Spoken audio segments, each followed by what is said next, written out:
Bueno, continuamos con Rodolfo Viera de la Pontificia Universidad Católica de Chile, y él nos va a contar acerca de recuperando algunas estructuras discretas desde sus perturbaciones aleatorias. Ok, bueno, muchas gracias a Marco y a Soledad por la oportunidad. Ya es como mi tercer Comcast, si no me equivoco, así que hasta ahora siempre ha sido un agrado poder participar. Ok, bueno, entonces hoy día yo quiero hablar un poco sobre recuperar algunas estructuras discretas desde perturbaciones aleatorias, ¿ya? Este es un trabajo en conjunto con Mircea Petrake, ¿cierto? De aquí también de la PUC, ¿ok? Entonces, bueno, la idea es más o menos lo siguiente. Suponga que ustedes van caminando por la calle y de repente se encuentran con su cristal o su cuasi cristal favorito. ¿Ok? Entonces no quieren perder la oportunidad de sacarle una foto, ¿ya? Le sacan una foto y miran la foto y se encuentran con que la imagen que obtuvieron no se parece mucho a lo que ustedes querían sacar. ¿Ok? O sea, aquí en mi dibujo un poco artesanal que tengo, ¿cierto? Aquí está su ojito o sea, sobre lo cual usted quiere mirar, ¿cierto? Ahí los puntitos naranjos, digamos que eso es un cristal, un lápiz, si ustedes quieren. Y ustedes lo que obtienen es esa imagen verde, ¿ya? O sea, digamos que ahí puede ser por el efecto de ruido ambiente, ruido de la misma máquina para sacar fotos, ¿ok? Ustedes van a obtener esa imagen verde que está ahí, ¿ya? Este ejemplo claramente se dan cuenta que es completamente inventado, pero es más o menos para ir introduciendo lo que quiero hablar, ¿ok?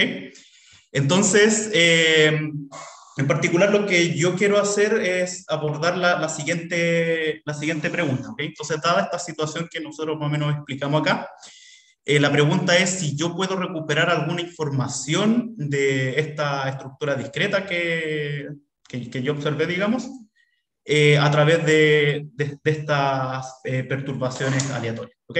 Entonces, bueno, aquí las principales, digamos, conceptos que uno quisiera intentar entender bien, y lo que vamos a intentar abordar es qué tipo o sea, qué es lo que significa información en nuestro contexto, ¿ya? Y obviamente cómo recuperar, ¿ya? ¿Qué es lo que vamos a entender por recuperar estas cosas, ¿ya? Ok, entonces déjenme, antes de seguir con, digamos, con el setting de todo este problema, déjenme comentarle un poco sobre los conjuntos discretos favoritos que nosotros vamos a considerar. Ok, entonces nosotros vamos a considerar, o sea, primero vamos a llamar un subconjunto del espacio euclidiano, ¿ya? X. Vamos a decir que es uniformemente discreto si existe una constante positiva tal es que dos puntos cualesquiera de su conjunto X están a distancia al menos cero, ¿ya? Pueden pensar en un látiz, por ejemplo, ¿ya? Vamos a decir también que nuestro conjunto X tiene densidad asintótica, ¿ok?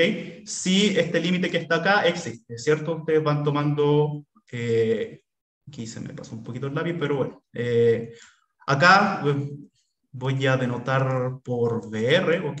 VR de aquí en adelante va a ser el conjunto de los puntos en el espacio euclidiano que están a distancia menor o igual que R del origen, ¿ya? ¿Ok? Entonces ahí ustedes van tomando esos parchecitos, los van agrandando y van contando los puntos, ¿cierto? Tomando densidad y si ese límite, cuando ustedes pasan el infinito, si ese límite existe, vamos a decir que tiene una densidad asintótica, ¿ya?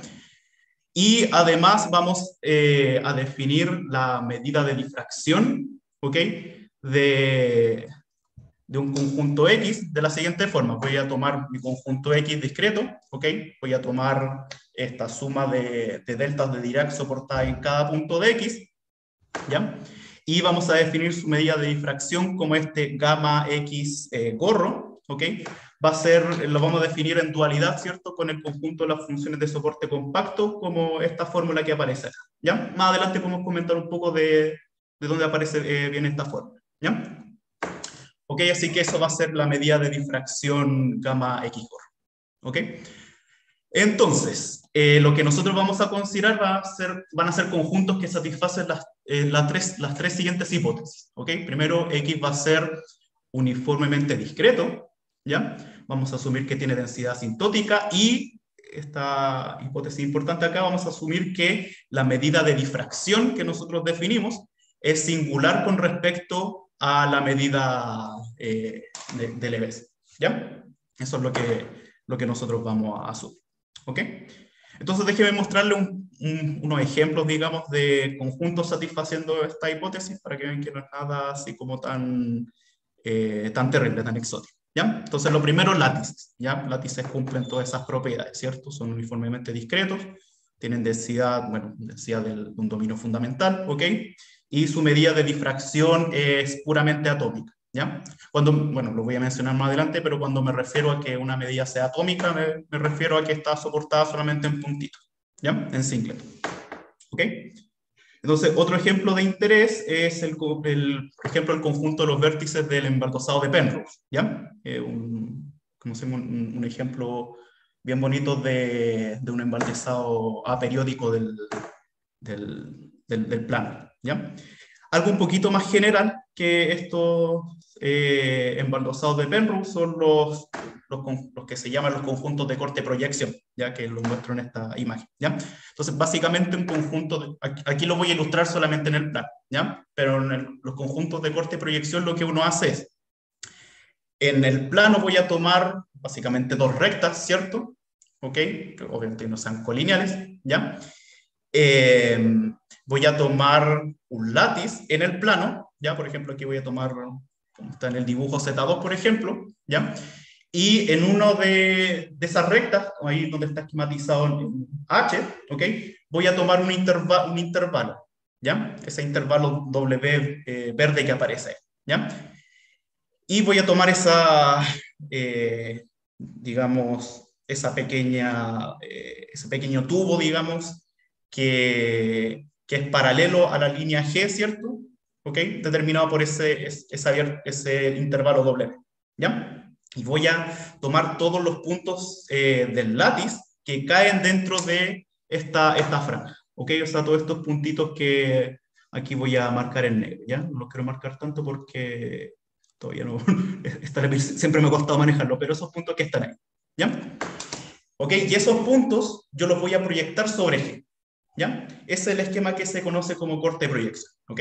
Entonces lo que voy a obtener como resultado son estos puntos azules que aparecen aquí abajo, que espero que se vean bien, ¿cierto? Esos puntitos que están ahí, ¿ok? Y uno puede demostrar que efectivamente ese conjunto de puntos va a ser uniformemente discreto, ¿ok?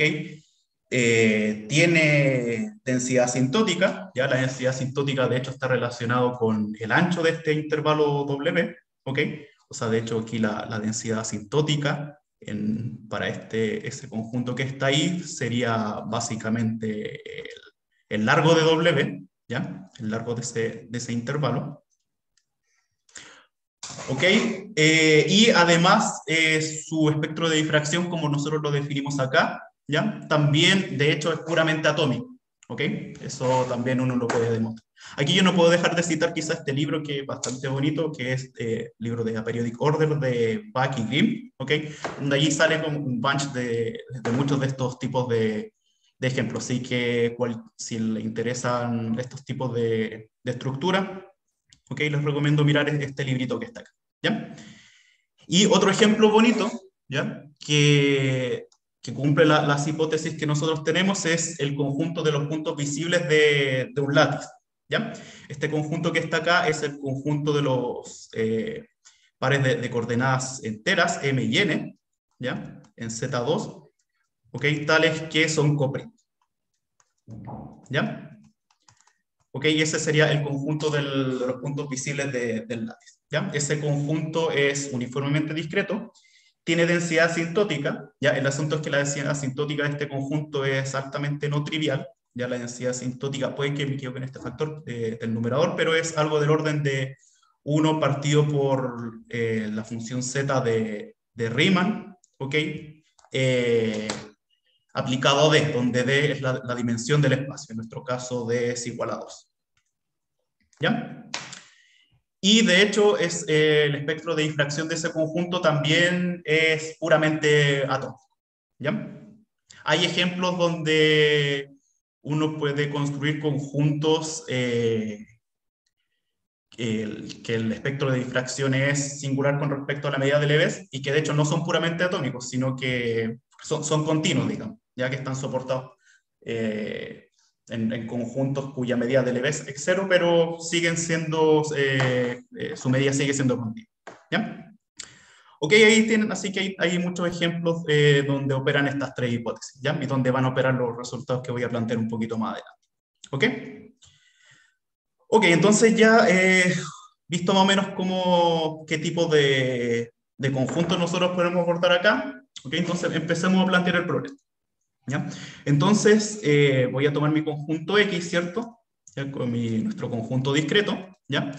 Y voy a considerar este proceso, digamos, de desplazamiento aleatorios, ¿ya? En cada punto de X, ¿ok? Los voy a asumir que son idénticamente distribuidos y que tienen esta distribución común, ¿ya? Todo definido sobre un espacio de probabilidad omega fp, ¿ya?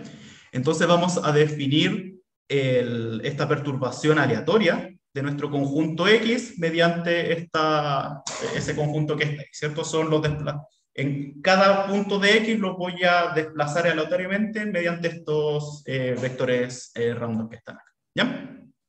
Entonces voy a obtener este conjunto XY, ¿ok? Que es como el dibujito que yo puse acá arriba, ¿cierto? Aquí X sería mi conjunto naranjo, ¿ok? Y el que yo obtuve, el XY, sería este conjunto de puntos verdes, ¿ya?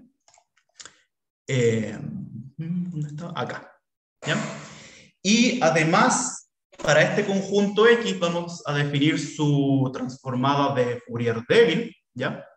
Como este límite que está acá, ¿cierto? Este límite lo vamos a definir como la transformada de Fourier del conjunto X, ¿ya?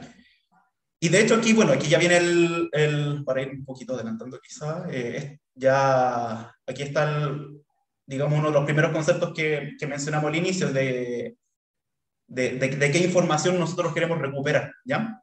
De hecho, lo que nosotros vamos a hacer es intentar recuperar la transformada de Fourier de X, ¿ya? Así que, bueno, vamos viendo cómo vamos a ver eso, ¿ya? Entonces, el resultado principal que yo quiero exponer acá, bueno, después vamos viendo consecuencias, pero lo esencial para entender todo es básicamente esto, ¿ya? Entonces, este resultado es, Yakir lo demostró en 2020 para látices, ¿ya? Y con Mircea lo demostramos para este tipo de estructuras más generales como cuasicristales, cosas de ese estilo, el conjunto de puntos visibles de un látiz, ¿ya? Entonces, ¿qué es lo que dice este resultado? Dice que vamos a tomar nuestro conjunto, estos conjuntos discretos favoritos, ¿cierto? Que son uniformemente discretos, que tienen densidad asintótica y con espectro de difracción singular con respecto al vez, ¿ya? Y vamos a asumir que estos vectores aleatorios son independientes e idénticamente distribuidos, ¿ya? Y vamos a suponer una condición de momento sobre la distribución común, ¿ok? Vamos a asumir esta condición de momento, ¿ya? Entonces, lo que tenemos es que casi seguramente, ¿ya? La siguiente fórmula se cumple para todo lambda en RD, ¿ya? Uno tiene esta fórmula súper explícita que me relaciona la transformada de Fourier del perturbado con respecto a la transformada de Fourier de mi conjunto X vía multiplicación por la función característica del proceso sí, ¿ya? Aquí me gustaría también mencionar tener, digamos, hacer hincapié en cómo están planteados los cuantificadores, ¿ya? Aquí lo que estamos diciendo no es que para cada lambda yo voy a tener un proceso, ¿cómo se llama? O sea, perdón, un conjunto de medida total donde esta fórmula vale. Nos dice que casi seguramente, o sea que esa fórmula que está ahí se cumple contemporáneamente para todos los lambda. ¿Ok? Así que eso es lo interesante de esta fórmula. ¿Ya? Así que bueno, mediante esta fórmula que está acá, ¿ya? Uno puede obtener una forma de recuperar la información, ¿ya? Bueno, no sé si se entiende muy bien mi letra, pero como lo estoy diciendo igual, espero que se entienda a lo que me estoy refiriendo, ¿ya? Pero eso me da una forma para recuperar la información. ¿En qué sentido? Me dice que si yo tengo un proceso donde esa función característica es distinta de cero, por ejemplo, si yo tengo una mixtura de gaussianas, ¿ya? Entonces es súper fácil recuperar la transformada de Fourier desde la perturbación mediante esta fórmula que está acá, ¿cierto? O sea, lo único que uno hace es simplemente dividir por la función característica y recupera la transformada de Fourier del conjunto que estaba mirando, o sea, que quería mirar, ¿ya? Así que eso es básicamente lo que vamos a intentar explicar ahora, ¿ya? Así que lo que vamos a ver ahora, tampoco voy a ver tantos detalles, sino que intentar dar como el sabor de las técnicas que se ocupan acá, ¿ya? Entonces déjenme dar un pequeño sketch de la demostración, ¿ya? Entonces para eso voy a dar una introducción bien breve a elementos de la teoría de matemática de la difracción, ¿ya? Entonces voy a considerar, o sea, como siempre vamos a denotar como SRD el espacio, ¿cierto?, de las funciones test del espacio de Schwarz, ¿cierto? ¿Ok? Aquí vamos a considerar una medida en el sentido de un funcional lineal, ¿cierto? Satisfaciendo ciertas propiedades, ¿ya? Para una función en el Schwarz voy a denotar por f gorro, ¿cierto? Como siempre va a ser la transformada de Fourier, ¿ya? En el caso en que mi medida sea temperada, ¿ya? Que es, por ejemplo, cuando yo tengo una medida que es translation bounded, ¿cierto? Invariante por traslación. Entonces puedo definir su transformada de Fourier, ¿cierto? En dualidad con el Schwarz de la siguiente manera, ¿cierto? Como esta fórmula que está acá, o sea, la defino actuando sobre funciones test, ¿ya? Bueno, cuando me refiero a que una medida sea atómica, ¿cierto? Cuando yo hablo de átomos de una medida, ¿cierto? Me estoy refiriendo a los singletons, donde la medida es efectivamente distinta de cero, ¿ya?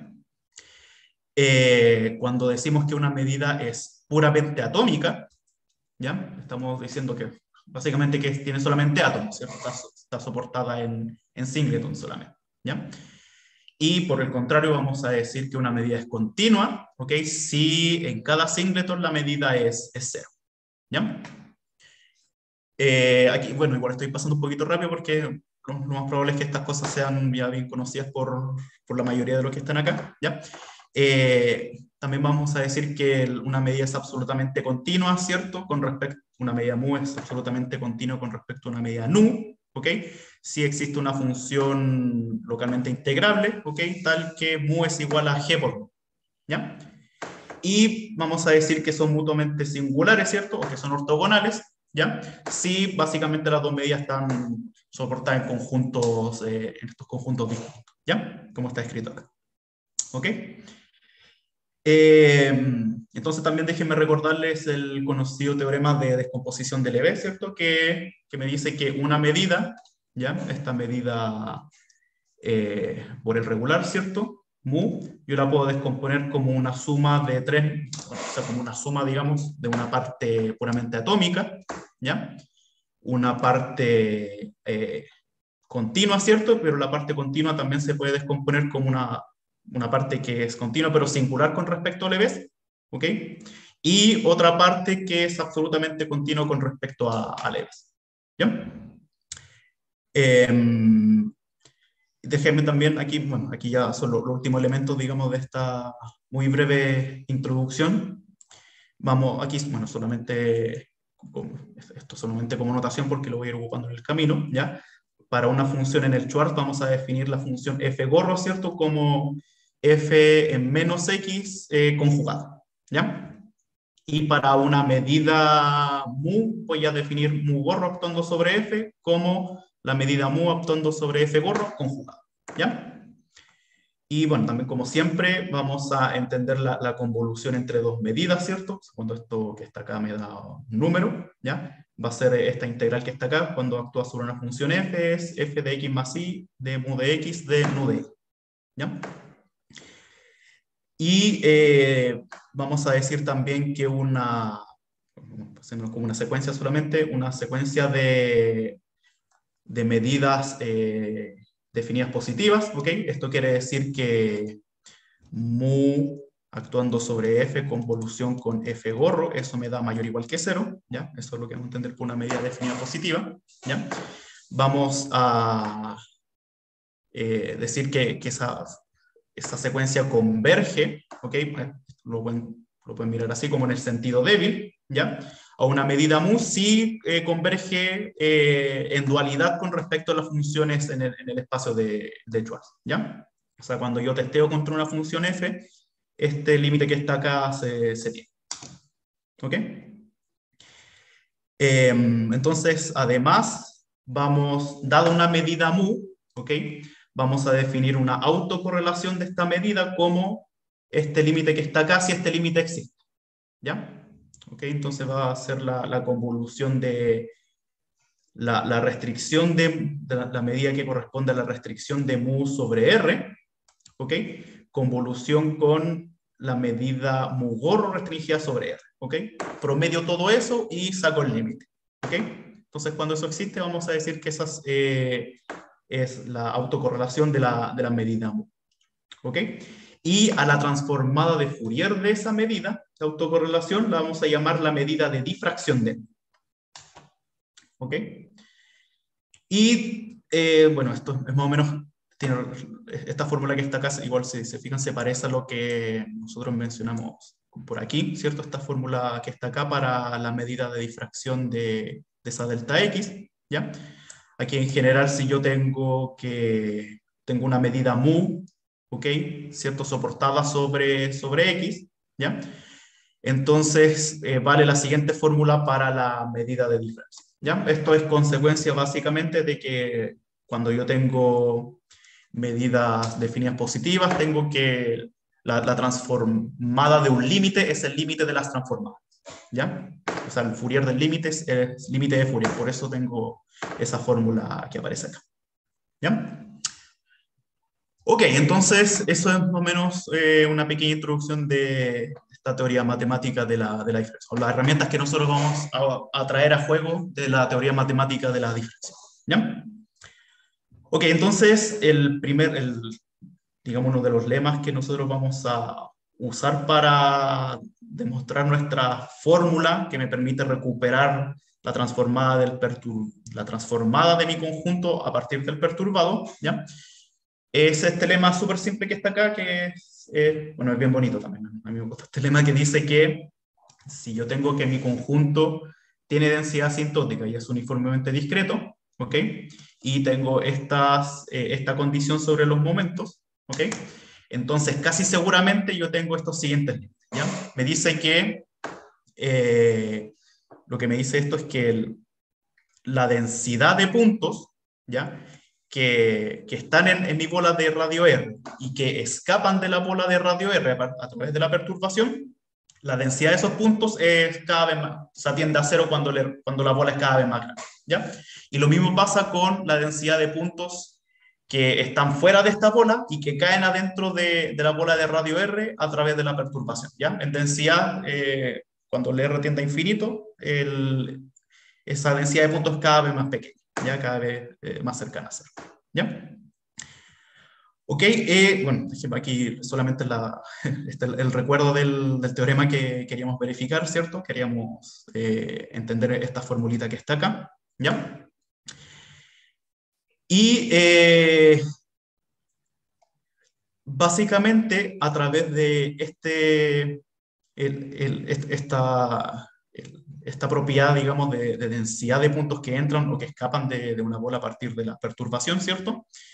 Sumado con esta proposición que está acá, me permite demostrar el lema, ¿ya? ¿Por qué? Porque básicamente, aquí, bueno, quizás no escribí la fórmula explícita del delta X como quería, pero aquí lo vamos a ver, ¿ya? Cuando yo estoy calculando el delta X corro, lo voy a escribir así, del perturbado, el lambda, eso es el límite cuando el R se va a infinito, ¿cierto? De estas sumas que están acá, de E a la menos 2 pi, P contra X, producto de P contra X. Y aquí el P en el conjunto perturbado y dentro de la bola de radio, ¿ya? Y uno partido por la medida de esa. ¿Ok?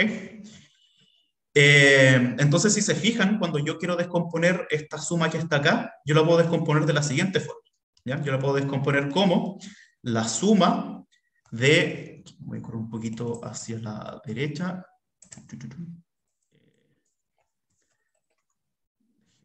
Ahí sí. ¿Ya?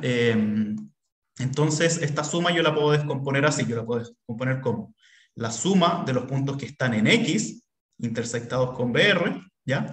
De E a la menos 2pi P más si P contra X, ¿ya? Recuerden que este conjunto XY, ¿cierto? Es el conjunto de los puntos de la forma P más si P, ¿ya? Donde P está en X, ¿ok? Entonces, esta suma yo la puedo descomponer como esta suma que acabo de escribir, ¿cierto? Donde los puntos están en X intersectados con BR, pero además tengo que considerar acá los puntos, ¿ok? Que, digamos que están en la bola del centro X y radio R, ¿ya? Porque aquí, si se fijan, estoy solamente considerando los puntos que están en X intersectados con BR, ¿ya? Así que, por lo tanto, tengo que considerar además aquí los puntos que están en la bola, ¿cierto? Y que escapan de la bola después de la perturbación, ¿cierto? De estos mismos sumandos. Y también los puntos que están fuera de la bola, ¿ya? Y que entran a, digamos, a la bola de radio R después de perturbarlos, ¿ya? Pero si se fijan, mis funciones, obviamente mis funciones e a la menos 2pi son funciones acotadas, ¿cierto? Así que, por lo tanto, aquí domina la cardinalidad de estos conjuntos, ¿ok? Y esos conjuntos en densidad, porque recuerden que yo estoy dividiendo por la bola de radio R, en densidad esos convergen a cero, ¿cierto? Así que esos términos en el límite no me importan mucho, ¿ya? Y por lo tanto me queda esta expresión que está acá, me queda el límite de 1 dividido por el volumen de la bola, ¿cierto? De la suma de los P en X intersectados con BR, ¿ya? Rodolfo, estamos Sí. en el tiempo, ¿no? Estamos en el tiempo ya. Ah, ya, sí, sí, en realidad estoy como casi listo, ya, así que déjenme terminar con lo último, ¿ya? Aquí yo descompongo esto con esto y eso con eso que está ahí. Aquí tengo CP contra X, ¿ok? Y cuando yo junto esto con, cuando yo resto, digamos, o sea, si se fijan acá tengo esta misma factorización que aparece aquí, ¿ya? Así que demostrar esto que está acá junto con el lema anterior me permite demostrar el teorema principal, ¿ya? Ok, entonces, brevemente. Estos coeficientes que están acá los voy a llamar de esta forma. Esto lo voy a llamar mu x y esto lo voy a llamar mu si lambda, ¿ya? Entonces, lo que yo preciso demostrar es este límite que está acá, ¿ya? Y para demostrar este límite, lo que vamos a hacer es, o sea, todo brevemente, es relacionar este promedio que está acá con respecto a la medida de difracción, ¿ya? Y uno lo puede relacionar mediante la siguiente expresión, ¿ya? Que ese límite, ¿ya? Yo lo puedo relacionar con respecto a la medida de difracción mediante esta expresión que está acá, donde esta medida ρ, gamma mu, gamma b, ¿ok? Corresponde a la densidad de Hellinger, ¿ok? Que está definida en dualidad con el Schwarz mediante esta expresión que está acá, ¿ok? Aquí donde sigma es una medida de tal forma de que gamma y gamma prima son, ¿cómo se llama? Son absolutamente continuos con respecto a sigma, ¿ya? En particular, si gamma y gamma prima son ortogonales, entonces esta medida esta densidad de Hellinger es cero, ¿ya? Por lo tanto, si yo acá puedo demostrar que la medida de difracción de mu x lambda y mu si lambda son ortogonales, entonces ganamos, este límite es cero, ¿ya? Y eso es justamente lo que ocurre, porque cuando uno calcula la medida de difracción del mu x lambda, ¿ok? Uno obtiene que la medida de difracción del mu x lambda es simplemente la traslación de la medida de difracción del gamma x, lo que nosotros definimos al inicio, traslación con respecto a lambda, ¿ya? Como nosotros estamos asumiendo de que la medida de difracción gamma x corro es singular con respecto a Leves, entonces automáticamente esta medida de difracción también es singular con respecto a Leves, ¿ya? Entonces lo que resta demostrar es que la otra es, o sea, y de hecho lo que nosotros vamos a hacer acá en este caso es demostrar que la medida de difracción del mu si lambda es absolutamente continuo con respecto a leves, ¿ya? En concreto, lo que nosotros demostramos es esta fórmula que está acá, que esta medida de autocorrelación es simplemente la varianza de este exponencial que está acá por la densidad de X por el delta en cero, ¿ya? Así que automáticamente la medida de la transformada de Fourier de esto es absolutamente continua con respecto a leves, ¿ya? Y eso es brevemente verdad por lo siguiente, porque si yo tomo esta medida de autocorrelación, ¿ya? Y testeo contra una función f, básicamente obtengo esta fórmula que está acá, estas dos sumas, ¿ya? Tengo esta suma que está acá y esta suma que está acá, ¿ok? Y aquí es donde notan que entra en juego el hecho de que sean independientes, ¿cierto? Porque aplico ley fuerte de los grandes números, la primera suma, y eso converge a esta fórmula, o sea, este límite que aparece acá, ¿cierto? Densidad de X, por eso que está ahí, ¿ya? Lo otro es un poquito más complicado de demostrar, pero aún así se ocupa el hecho de que sean independientes, ¿cierto?